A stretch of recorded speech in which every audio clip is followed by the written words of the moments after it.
നമസ്കാരം, നാട്ടുരാജ്യ ന്യൂസിലേക്ക് സ്വാഗതം.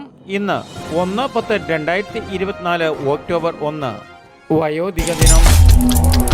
നാട്ടുരാജ്യ ന്യൂസ് ഇന്ന് നിങ്ങളെ പരിചയപ്പെടുത്തുന്നത് 114 വയസ്സ് പ്രത്യേക അസുഖങ്ങൾ ഒന്നും ഇല്ലാതെ വാർദ്ധക്യം കഴിച്ചുകൂട്ടുന്ന പൈങ്കൻ കാർത്തിക ഭവൻ മണക്കാട് വില്ലേജ്.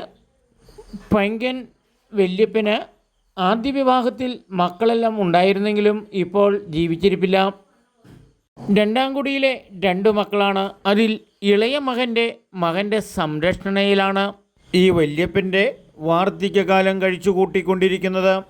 ഈ ഇളയ മകനും മരിച്ചുപോയതാണ്. മകൻ്റെ മകൻ കൂലിപ്പണിക്കാരനായ മകനും അമ്മയും കഷ്ടപ്പെട്ടിട്ടാണെങ്കിലും വല്യപ്പൻ്റെ ദൈനംദിന കാര്യങ്ങളിലും ഭക്ഷണ രീതികളിലും ഒരു കുറവും വരുത്താറില്ല.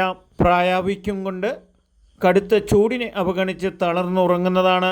രാവിലെ ആൾ സഹായത്താൽ എഴുന്നേറ്റിരിക്കും, ഭക്ഷണം കഴിക്കും. മറ്റു പ്രത്യേക അസുഖങ്ങൾ ഒന്നും ഇല്ലാത്തതുമൂലം മരുന്നുകളൊന്നും തന്നെയില്ല. 1910 ജനിച്ചു എന്നാണ് രേഖകളുടെ അടിസ്ഥാനത്തിൽ വീട്ടുകാർ പറയുന്നത്.